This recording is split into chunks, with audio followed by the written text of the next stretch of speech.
আজি সাংঘাতিক এখন যুদ্ধৰ বাবে সাজু হৈছোঁ আমি কেইটা। যদি কেনেবাকৈ হাৰি আহোঁ তেতিয়াহ'লেতো আমাৰ চাইজ ট্ৰিপল এক্সেল বনি আহিব, আৰু যদি কেনেবাকৈ জিকি আহোঁ তেতিয়াহ'লে আজিৰ খানাটো ধামাকা হ'ব। এইফালে এতিয়া আমি ৰাতি 8টামান বজাত আটাইকেইটা ওলাইছোঁ বাঢ়নী বাৰীলৈ বুলি। এয়া বাঢ়নীৰ মাজে মাজে একদম বাঢ়নীৰ শেষৰ ফাললৈ গৈছোঁ, মানে কন্দো বাঁহটো একেবাৰে শেষৰ ফাললৈ আছে।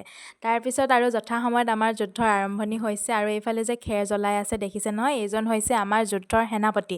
এওঁৰ নিৰ্দেশতে আমি মানে যুদ্ধৰ আৰম্ভণি কৰিছোঁ আৰু যথাসময়ত আমাৰ যুদ্ধ আৰম্ভণি কৰি দিলোঁ। যুদ্ধ চলি আছে পূৰা। আপোনালোকেও পিছে গুচি নাযাবগৈ আকৌ দেই, ভিডিঅ'টো চাই থাকক শেষৰ ফালে আমাৰ যুদ্ধৰ ফলাফলনো কি হয়।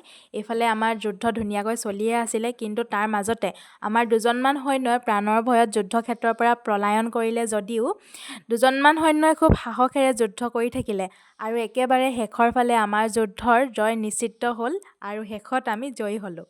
আপোনালোকৰ মাজৰে বহুতে হয়তো এবিধ বস্তু খায় আৰু বহুতেই হয়তো এবিধ বস্তু নাখায়, আৰু বহুতেই এতিয়া ক'ব চি ঘিণ লাগে এইবোৰনো খায়নে কিবা কিবি ঢেৰ, কিন্তু আমি সঁচাকৈয়ে এবিধ বস্তু খাওঁ আৰু খাবলৈ বিৰাট বেছি ভাল লাগে। পিছে আজিকালি এবিধ বস্তু পাবলৈ নোহোৱাৰ দৰেই হ'ল।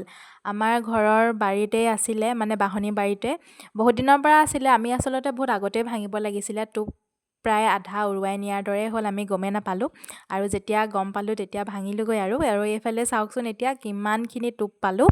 এইখিনি লৈ মেলি ঘৰলৈ আহিলোঁ আৰু সকলোৱে বাচিলোঁ। তাৰপিছতে এইখিনি বইল কৰিলোঁ, আকৌ ভালদৰে চাফা কৰিলোঁ। এতিয়া এইখিনি ভালদৰে পিঁয়াজৰ লগত অকণমান জ্বলা দি ভাজিম। আৰু আজিৰ ভিডিঅ'টো ইমানেই আছিলে, চাই কেনে পালে জনাব আকৌ দেই।